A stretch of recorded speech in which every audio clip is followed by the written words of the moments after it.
welcome to The Point. I'm your host, Eric Mitchell. It is October 13th, 2020. Hopefully you had a great day today. Hopefully you had some time to catch up and check out yesterday's show if you didn't catch us live. That was pretty darn good. Really fun jumping into the week, getting some of these topics, because we do have them thrown in our face, even today during the hearings on the Hill for the Supreme Court confirmation. You did hear the question come up again. Do you believe that the president will vacate the office if he loses the election? Was asked to the nominee.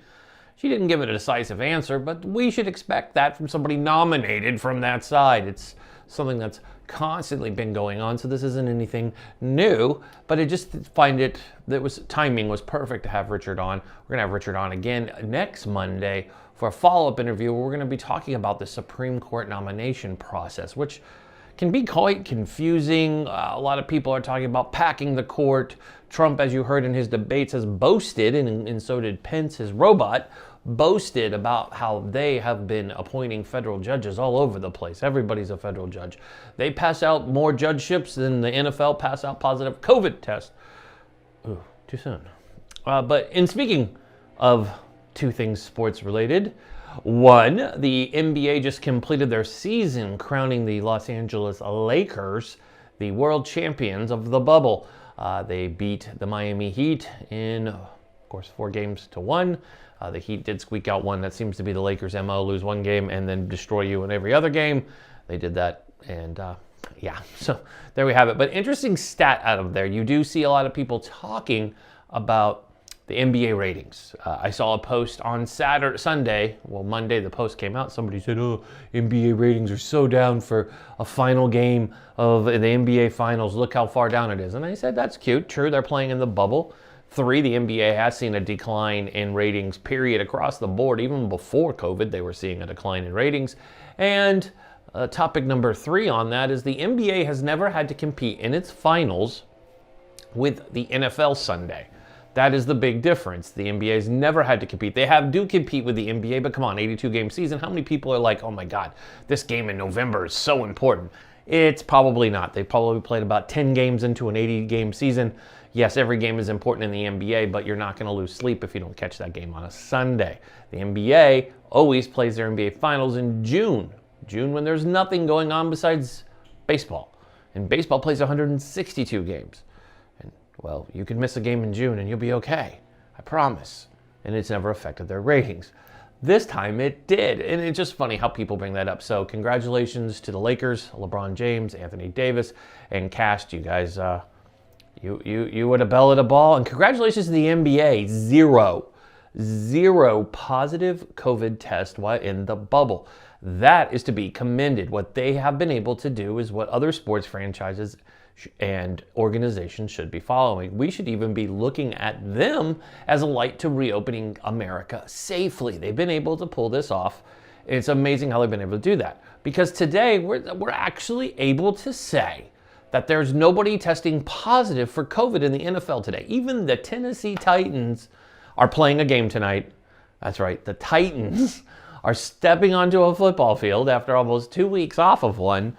They're gonna step back on the football field tonight after 0 positive tests. They actually opened their facility again. Let's see how we could do this. Hopefully the Titans are getting that title, the Marlins of the NFL. So we'll see how that pans out. So that's what we have for you on those two topics when it comes to sports. Of course, every Thursday, you can catch us here for Sports Talk, where we go all things sports, recap the NFL season, which seems to linger on now into Wednesdays. So we have a game tonight, and then we'll be able to put together our great cast of characters and miscreants to come here and talk about sports. So hopefully check that out.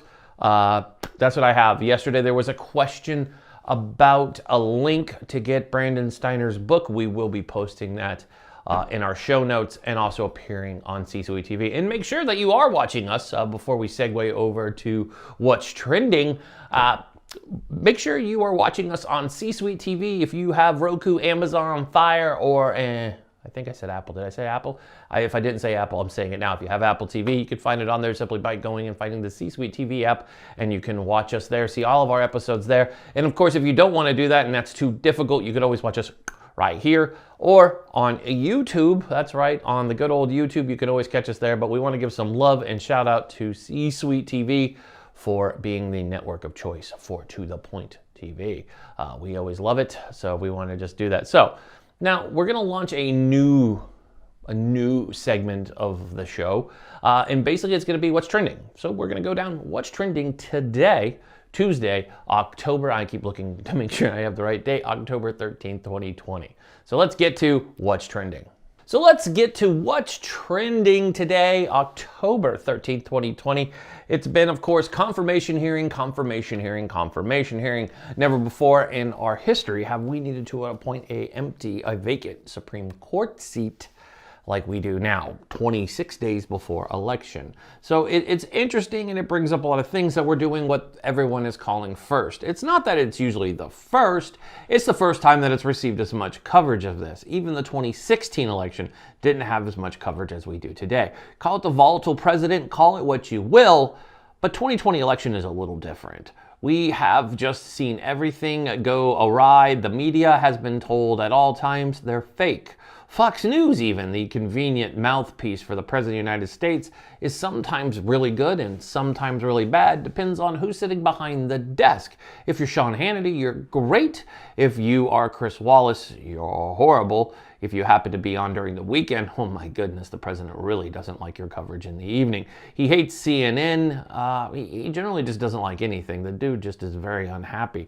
But misinformation is something that happens every day, and it's out there. You can go on and you can see misinformation being strewed on what's trending even today.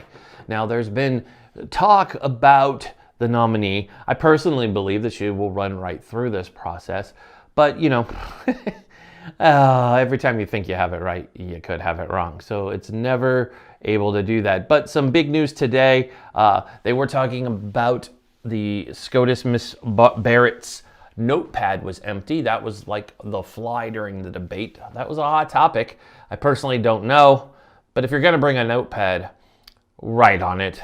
Don't just sign your name, because that just looks weird.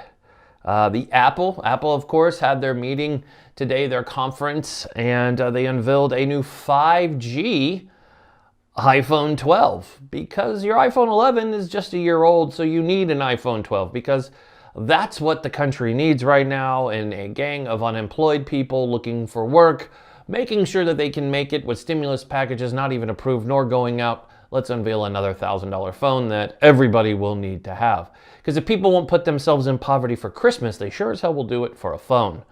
I don't get it. We're learning more about absentee ballots now. A lot of construities. I made that word up, by the way. Just a lot of misinformation, and you can get that for what's trending. And the election is what's trending, and voter information is what's trending. Now, people keep telling you that ballots are being found in creeks and ballot stuffing, and you're treated like, oh my goodness, this is new. And this is the part of the show that we go from trending to what just really irritates me.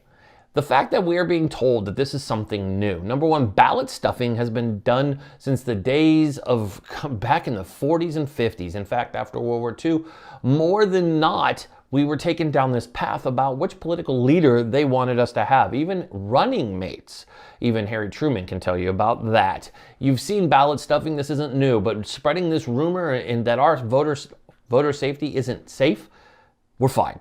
And we will be fine. Many states already have required mail-in ballots where you can mail them in or drop them off. Changing that suddenly and causing this panic that everybody is just up to no good is just crap.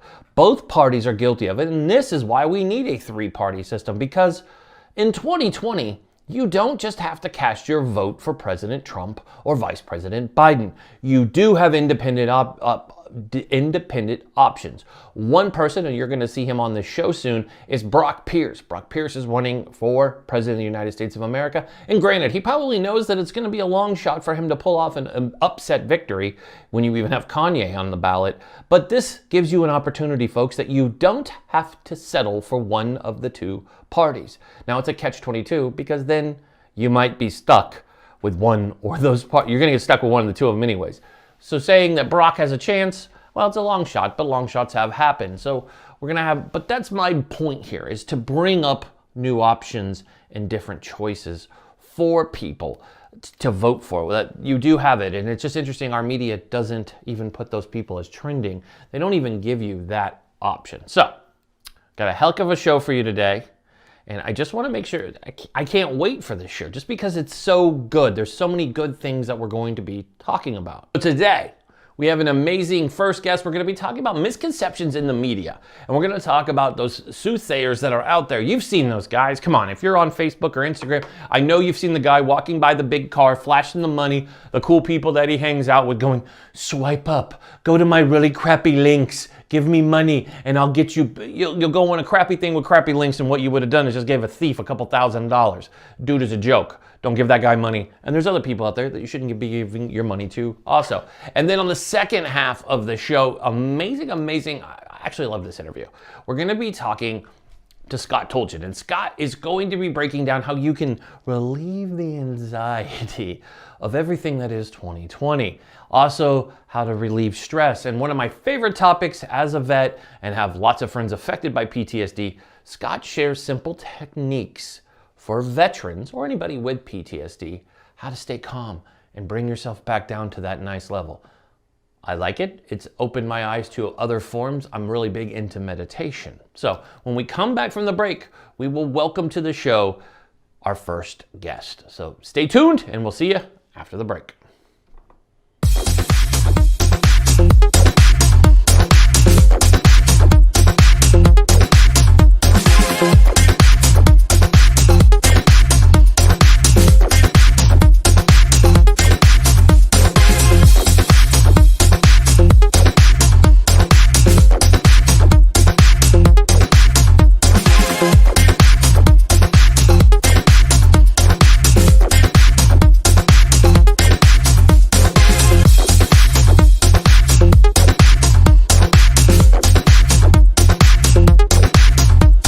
Welcome back to The Point.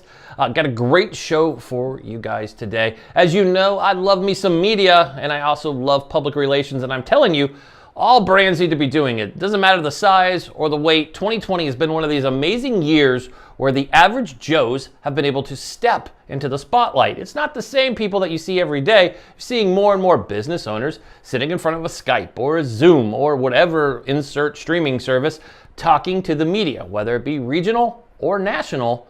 Your brand needs to be there. So today we have an amazing guest talking about PR. So let's welcome to our show today the wonderful Alison Graham. Allison, how are you today? We'll go to this camera. How are you today? I'm good, and thank you for having me on your show. Well, it's always good to have a PR expert on the show. So let's make this real simple. A lot of people always ask me, what is PR? What does that mean? And I know it has many definitions, but in 2020, it's probably one of the most important definitions. People kind of slept on public relations the last few years. Now, bigger brands, athletes, influencers, they understand the importance of having a PR person or publicist. They're basically one and the same. But a lot of other people don't understand it. Well, I could go do that. I can get on a podcast myself. I'm like, well, that's very true. But there's a lot more that comes to it. So break down, like, why businesses need PR, like the importance of even small businesses, the small onesie twosie shops. You need PR. Can you explain to us how important PR is, especially here in 2020? Well, like you said, public relations has a lot of definitions, but let's just start with the words public and relations. I call myself a PR specialist, a public relations specialist. And what I do is take brands, companies, people, experts, and take that brand, their story, to the public. How do we get it to the public? We get it through media. What is media? TV, radio, print, online. And so I have a client, let's say my client is a corporation, and they have a new product. They want to get the product out to the public without paid advertising.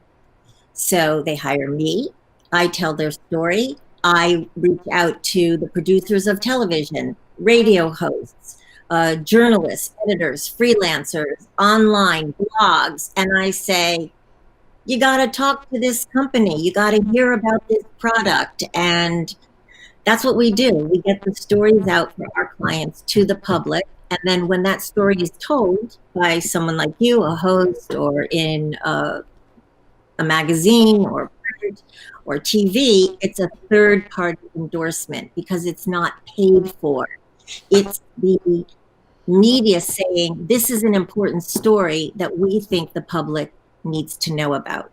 Does that make sense? It makes plenty of sense. I love it, but I just needed it broken down because a lot of people don't understand exactly why. They're like, oh, it's a press release. That's what I hear a lot. Oh, it's a press release. I'm like, no, it's a lot more than a press release. That's not... Everybody would be in PR if your whole job was writing a press release and putting it in Cision or whatever platform you use and having it released onto the wire. That's not really... That's to me, that's not even real media. And I know that there's a lot of people, and that's our next topic here. And it's. But I agree with you about press releases. I think that press releases have a place in PR, but they don't get stories. A press release is not going to get you to bring a client on to your show. It's you saying, this is a story. It's you having a relationship with me writing to you, emailing you, texting you, getting something through Instagram and saying, hey, Eric, this is somebody who needs to be on your show and this is why. Yeah. And so. Yeah. And the reason why I bring that up is because a lot of people have messaged to the point, and they know that my background is working in communications and media relations. We have a pretty good track record. I mean, I go on TV quite a bit talking about sports, so I get asked these questions. So one of them has been this thing that people have recently been taking press releases and dolling them up and calling them paid media, right? I'm in a publication and I go look and I'm like, send it to me so I can take a look. I don't even know what you're talking about. It's Yahoo Finance. And I'm like, oh, that's a press release. There's a big difference. That is not a publication. You cannot, there's no way to submit articles to Yahoo Finance. They don't have publishers. There's no guest contributors. This isn't Forbes or Entrepreneur. So there's a lot of people doing that. And then there's been this new one where it's like insert TV show. If you give us so much money, we're going to do a segment on this show with this network. Right. When you know the producer of that show, you're like, hey, you guys are doing this? When did you guys start doing this? They're like, we're not doing that. There's a lot of that going on. So how do folks go through and sort through the weeds in our very crowded space? There's traditional PR folks like you and several others who understand new school and old school. When I say traditional, I'm meaning you don't need to do those flashy videos that we see on Instagram where somebody's, walking by a car that's probably not theirs saying, I could get you on TV tomorrow. I could get you in, We all know them and we cringe. If you've worked in media for 5 seconds, to tell anybody that you guarantee they could be on TV tomorrow, you must have a fancy last name that starts with a T and ends with a P, because that's the only person I know that could get guaranteed TV time. The rest of us aren't getting on there. So how do people sort through those, I don't know, I want to sound like my grandmother, those carnival people, those carnies, slinging carny juice to your side of the house? I mean, how do you get folks to understand when they get to sort through the weeds? What are some red flags and what are things they should look for when they want to work with somebody like you to get, help get media exposure? So most PR specialists, which I think is different from a publicist, because I see publicists as mostly people that represent celebrities. They're walking the red carpet. I don't work with celebrities, although I love them. That's not what I do. I work with people, brands, corporations, nonprofits, from small to big, national and international. And they hire me on a retainer. So publicists and PR specialists, public relations specialists, usually are hired with a monthly retainer. And depending on the company or the person, that could be a 3-month minimum, a 6-month minimum, a 12-month minimum, whatever. They pay me to get them media, and there should be no other expense there. So if they have PR rep that's saying, oh, in order to get you on this TV show, you have to pay an extra this, then that's a scam. Yeah. Because they're hiring the specialist who has contacts with the producers, with the bloggers, with the freelance writers, with the radio producers, all of those. I have those contacts, and I'm getting paid to tell their story, to get them national media if they want national media, local media if they want local media. If they only want a radio campaign, that's what I'm working on. And they pay me according to the contract that we come up and the program that's specialized to their needs for that campaign. And there are no other fees added to that. So if they're looking to get on a TV show and they're paying to get on that TV show, then that's paid media. That's not public relations. Yeah, and that makes sense. So before you go, because we're kind of running short here on time. Oh, I know, wow, but no, minutes I like tell you, that. it flies by, doesn't it? I mean, It I really tell does. everybody before they, folks, if you ever interviewed on this show, I start off every interview the same way. I'm like, look, we're going to go for this amount of time, and it flies by. Nobody ever believes me, but it does. I mean, you're in media, you know how fast this goes by. TV's the same way. I laugh because people are like, you're preparing for TV? Like, I prepare like 2 hours before I go on, like for like national appearances.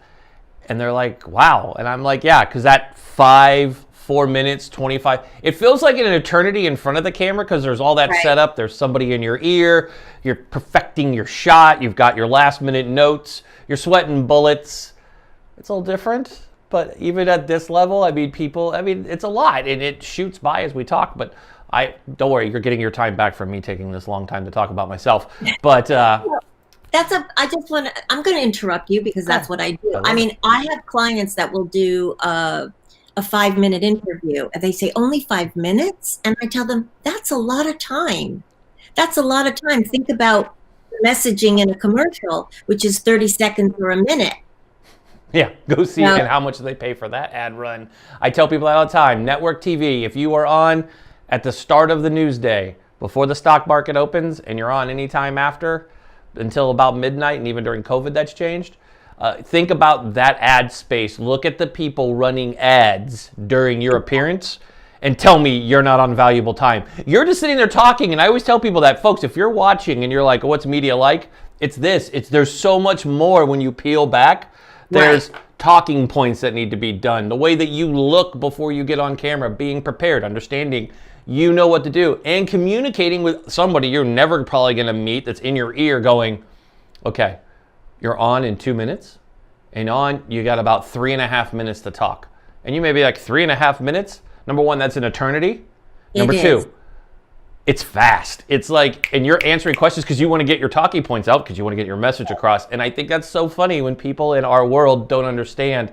And I've had folks, what do you mean it's only 7 minutes? I'm like, that's an eternity. I'm like, you should be happy. I'm like, I put celebrities on and they get 3.5 and they're like, high five. I mean, but that's just the difference, right? Some people are happy with anything. They're like, I mean, I have somebody who's going on tomorrow morning and they're like, dude, I don't care. Like, he's like, it's early, but who cares? It's national TV after a debate. I'm showing up. If you're the first network morning news show and you're on it, I don't think you care. You're like, give me 3 minutes. I'll take my 3. But anyways, that's not my point. One thing that I did want to bring up before you go, and it's something that we love to talk about here, is we love female entrepreneurs and female CEOs.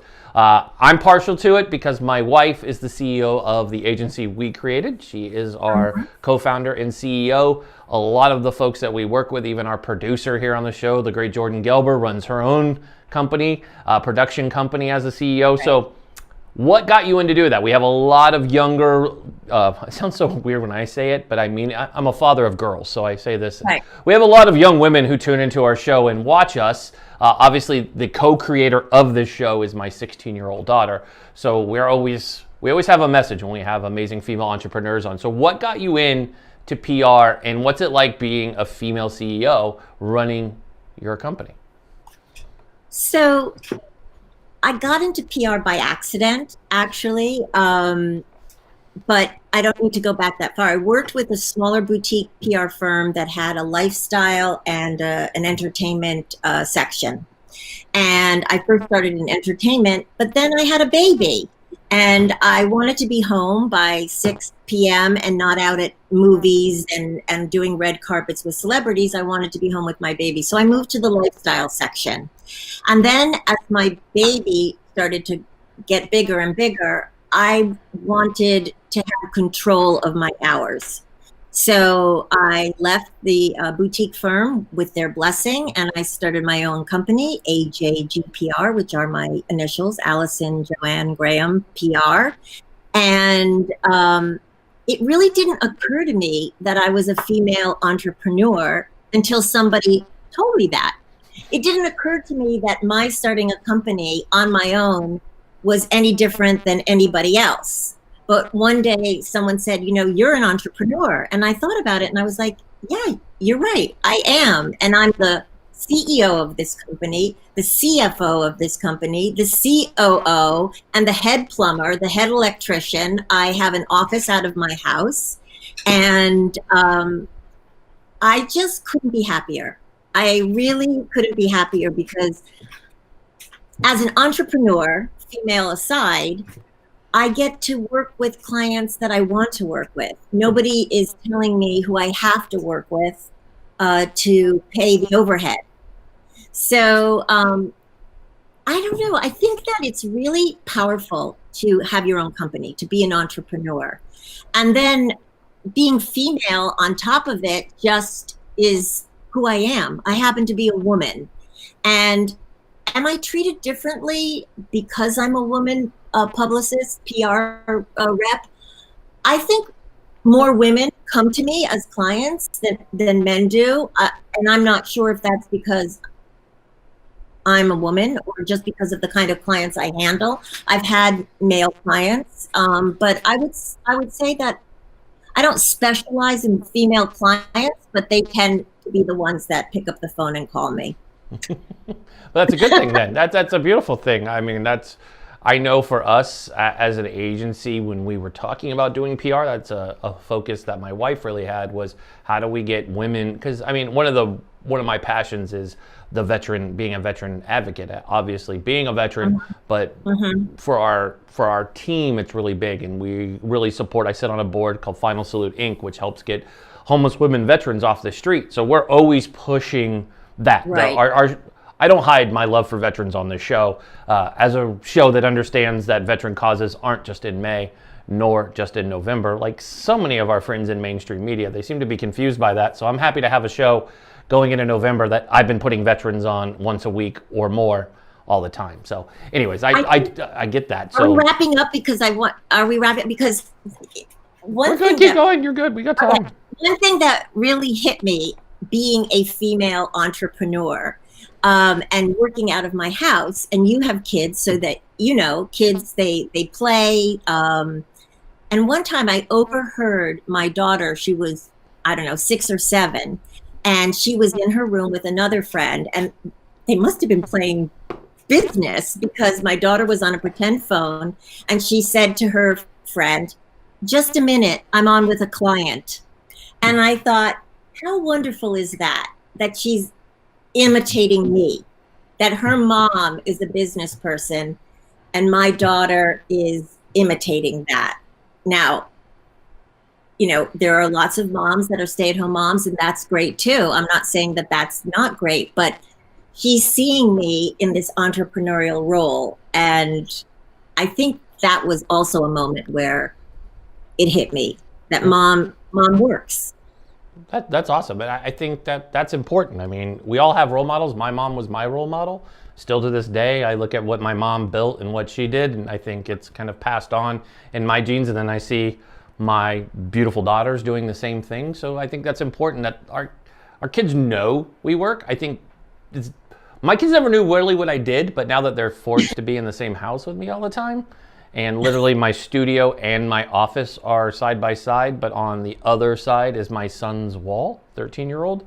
So it's interesting. At least I always know he's doing schoolwork because he can't get away without doing it, because I can hear him asking questions, but he also hears who I talk to, has conversations.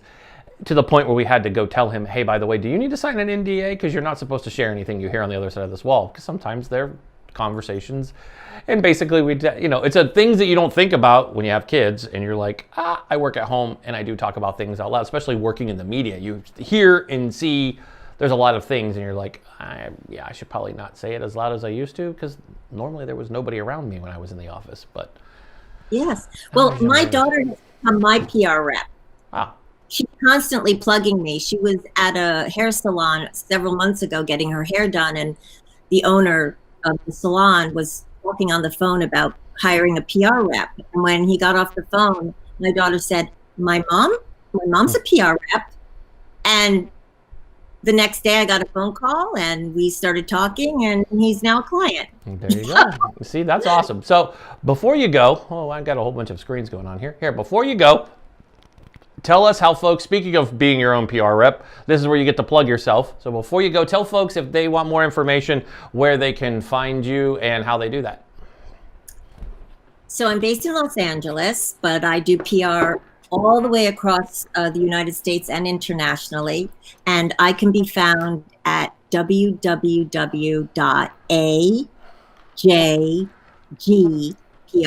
That's me, Alison Joanne Graham PR, AJG PR, and that's how they can find me. Or I have a AJG PR Facebook. I'm on Twitter. I'm on Instagram. All that. You're everywhere. I love it. And we'll have them all below. So if you're watching this on YouTube, C-Suite, or Facebook, all the links will be included in there so you can connect with Allison after you watch our show. So thank you so much. And Allison, I want to thank you so much for joining us. It's always good to talk to somebody else in the media, and it's almost like a counseling session that we get to have. So it's always good to have. We'll have to have you back to talk more media, and I'm sure folks will have some questions from the show. They'll probably want to send your way. So we look forward to having you back. I love that, and it was really fun. Thank you so much for inviting me. Thank you so much. Have a great rest of your week. You too. And bye. We'll be right back after these messages.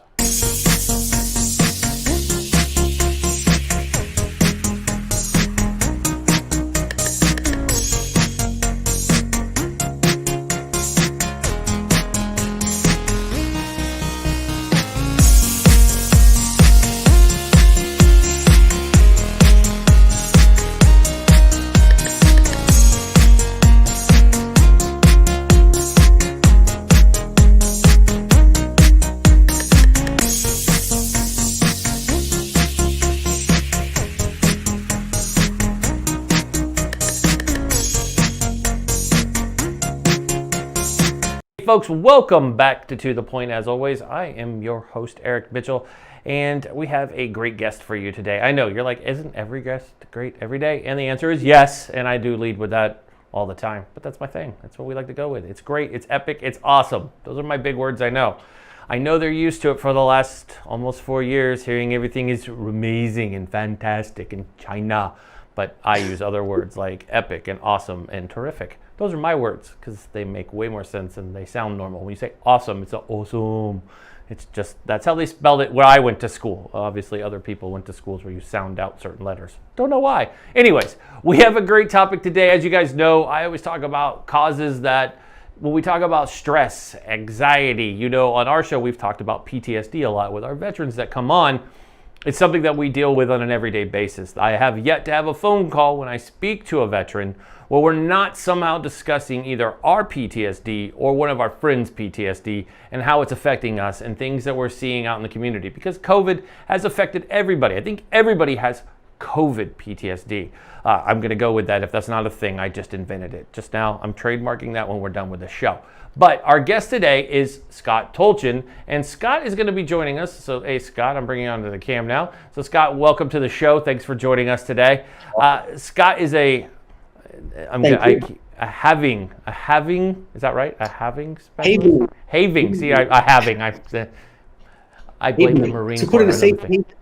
Safe haven. I like that. So explain to everybody what that is, because I know the world's going to be asking, so we might as well get it out of the way now so they're like, what is he talking about? So you could share with the class what that is, or I could read it, but you probably say it way better than me reading it. Okay, so I had put my phone on silent, but it didn't. Sorry about that. Okay, so this is interesting, and I want to just first of all, I want to thank you for your service. And I mean that with 100% sincerity. I really do. And to your families, because PTSD is something that is experienced by the family as well. And I'm going to explain a little bit about that. So basically, when you said this is kind of a COVID PTSD, you were making a statement that I would not normally make in front of military people, because it's like, dude, you have no idea what we've been through. How can you possibly, And it's interesting to me that you really recognize this. Basically, we're a traumatized country right now. We have been living under constant threat, and threat is part of what makes up post-traumatic stress. I'm not going to, whatever, post-traumatic stress, and living in states of chronic fear, anxiety, a lot of people feeling isolated, alone, and this is going on and on and on. And basically, in a wartime environment, same thing happens. These horrible things are going on and on. Our nervous system is just not built for that. It was made for fight or flight, like when we were in the jungle.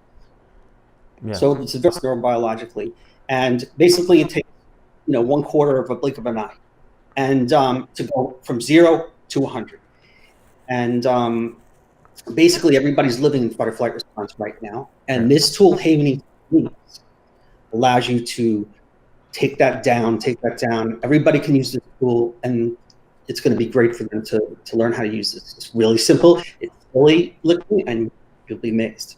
Awesome. So let me ask you, so one of the big things people talk about is how they're dealing with it, and you brought it up just in your answer in explaining what you do. We talk about the anxiety and stressors. Now it falls back around, and we're quickly seeing the walls start closing back in. We're already naturally, a lot of us who don't live in the South I live in the Pacific Northwest. Anybody who lives in the Northeast, or anybody who doesn't live in the South, experiences all the seasons where rain starts becoming part of our day, hoodies. It becomes dark again outside. Here in Oregon, we call it our 9 months of darkness. It's Depressionville, USA. Now you add in COVID. We didn't have COVID for most of the winter last year. We kind of went into spring as we got it. In fact, like just 1 week before spring is when we started going into this. So here we are going into fall. Everything's starting to kind of fall in on us. How do people deal with the anxiety and the stressors of it? And then you dabble on, and I don't even know if I could say dabble, the election 2020. There's no dabbling of election 2020. Let's just face it. It is a dumpster fire, and it sits on all of our hearts. How can folks handle all of this? What are your tips for handling the anxiety of not just COVID, but stressors of social media? Everybody's fighting. Everybody's kung fu fighting about this election online. So what are some tips and tricks for folks to dial that back? Okay. So what I'm going to do is show you the type of touch called Healing Touch. Very simple. It mimics caregiver touch. The first time that we came into this world and we were freaking out, and all of a sudden someone took us in our arms and put us in a safe haven. The neurobiological workings of that happen now. It carries throughout our entire life. So I'm just going to do this. You can do this, or you can just watch me right now. Because as I do this touch, even mirror neurons start to work after a little while. But what it's doing is generating delta waves in the brain. It's generating serotonin, which makes you feel good. Oxytocin, which makes you feel, that's the love and bonding chemical, makes you feel not alone. It tells you that you're safe. There's dopamine in there, which is that you're getting what you need. You're getting what you're craving. And everybody right now is craving for attention. Not attention, I'm sorry, connection. Connection with other human beings. Here's a way for us to connect with ourselves and to use this touch on each other or with each other to connect to each other. So I hope, I'm not seeing your screen right now, but I hope that you're just doing this and perhaps close your eyes and just experience, just for maybe 30 seconds, if you're feeling something coming down. And there's 2 other ways you can do your hands, just rubbing your palms in circles, like you're washing your hands.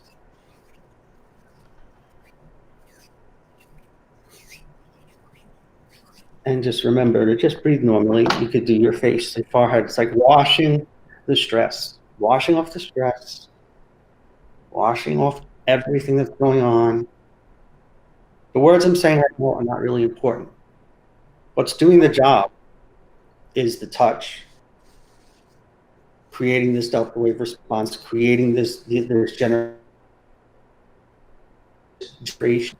in the brain,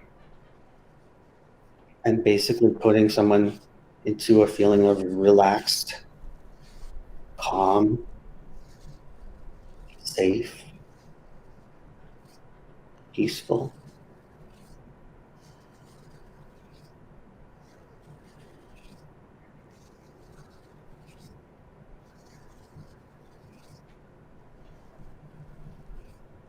If people are comfortable with their eyes closed, that's great. If they're not, that's fine. They can leave their eyes open. So this is just a relaxing tool, right? Yeah. But it's more than a relaxing tool. I like it. It looks like an amazing technique, I can tell you that. I mean, granted, the Marine in me wants to make a remark that you're just rubbing your arms. And I welcome it. Yeah. I welcome it. That's why it's like I'm totally into having another conversation with you, because I totally welcome that. I was am I supposed to talk while he's doing this? Because I was like meditating with you, and I was watching going, okay, now it's just he's rubbing his arms. The Marine in me is trying to behave. But, you know, one thing before you go, and I know we're tight on time here, but one of the most important things that I was really drawn to our interview was talking about this technique and how it helps veterans with PTSD. So before you go, I'd like to cover that, because a large part of our audience either knows veterans, are veterans. We're very close with that. I'm an advocate for our community.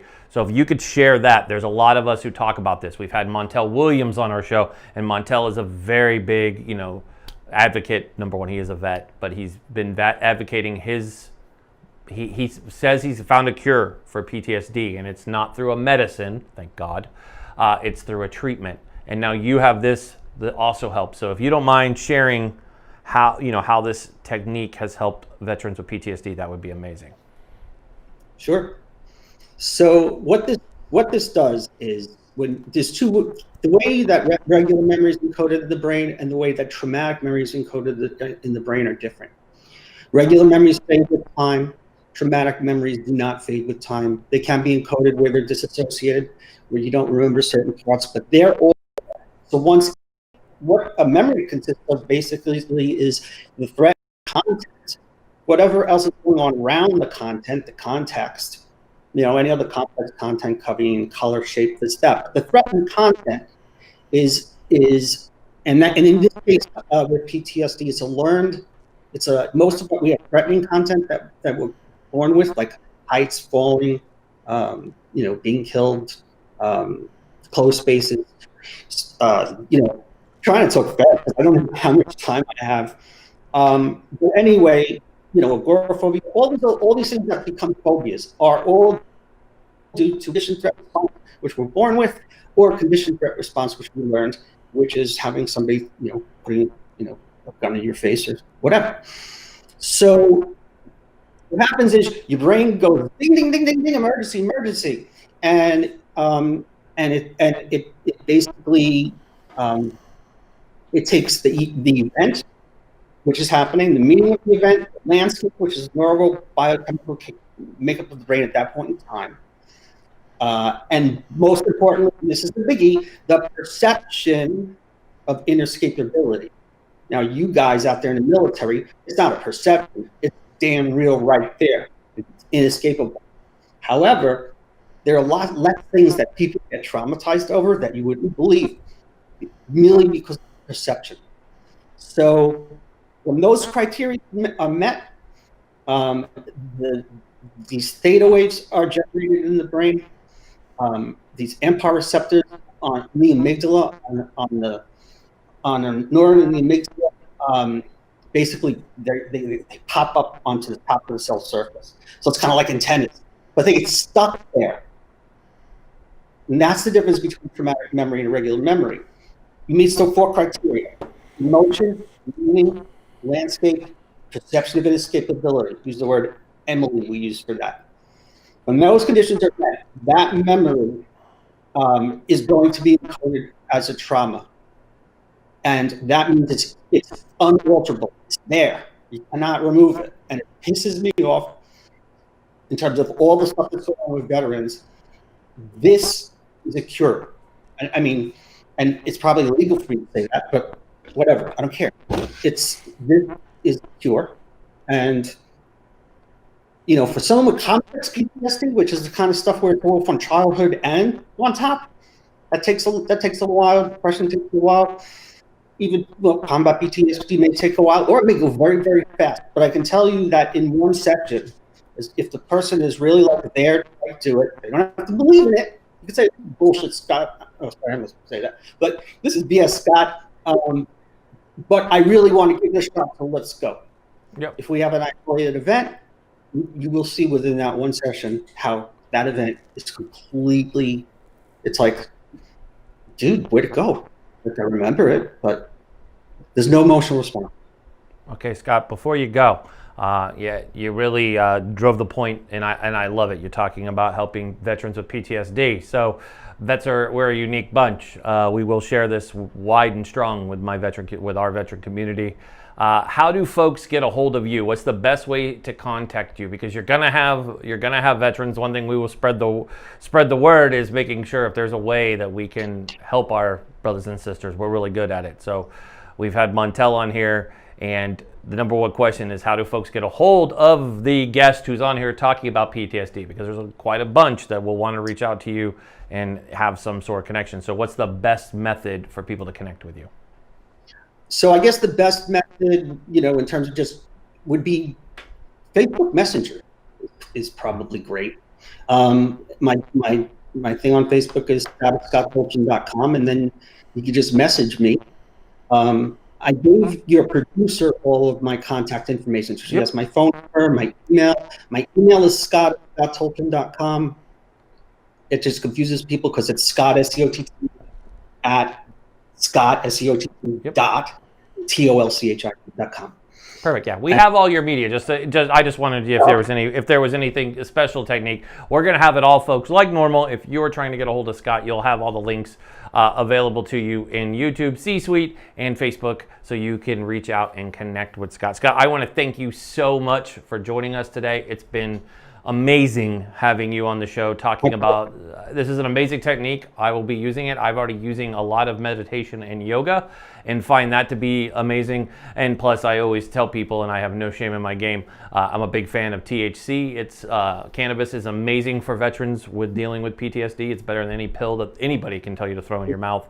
So I'm going to add this to my repertoire, and we'd love to have you back in November, as that is Veterans Month, and talk about this, because PTSD is something that affects so many of my brothers and sisters every day. So Scott, thank you so much for joining us.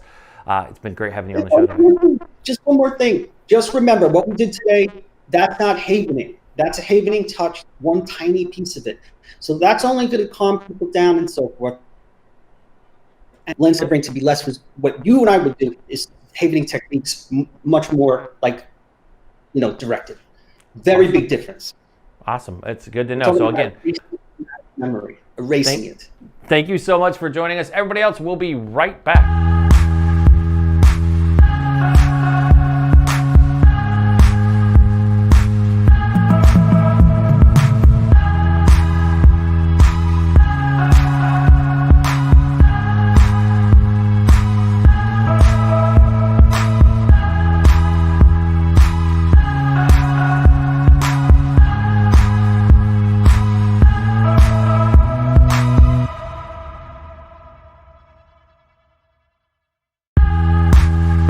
Thanks for staying with us, and that's our show for today, folks. Big shout out to Allison and Scott. Thank you both for joining us today. You both were incredible, and we are blessed to have you on our show.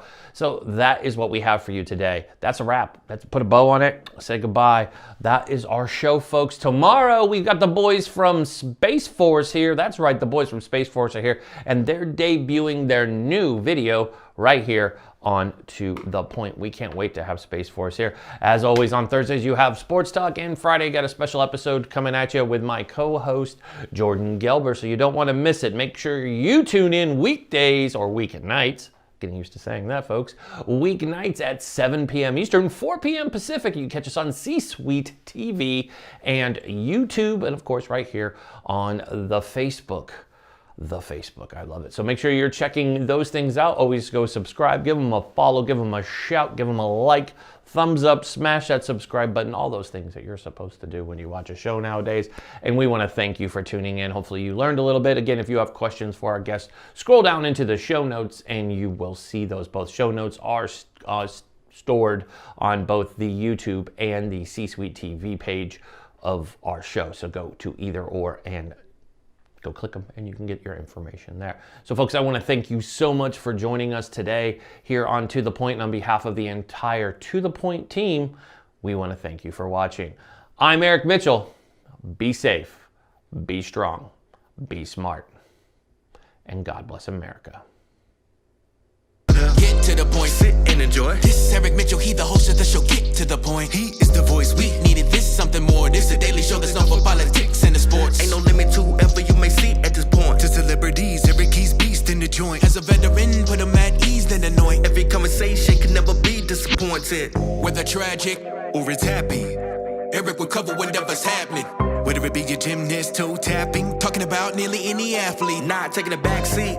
You're never gonna get it past T. Everybody running from it, it's a stampede. But he's on it like this man who took that knee. Mr. Mitchell's way too crafty. Get to the point.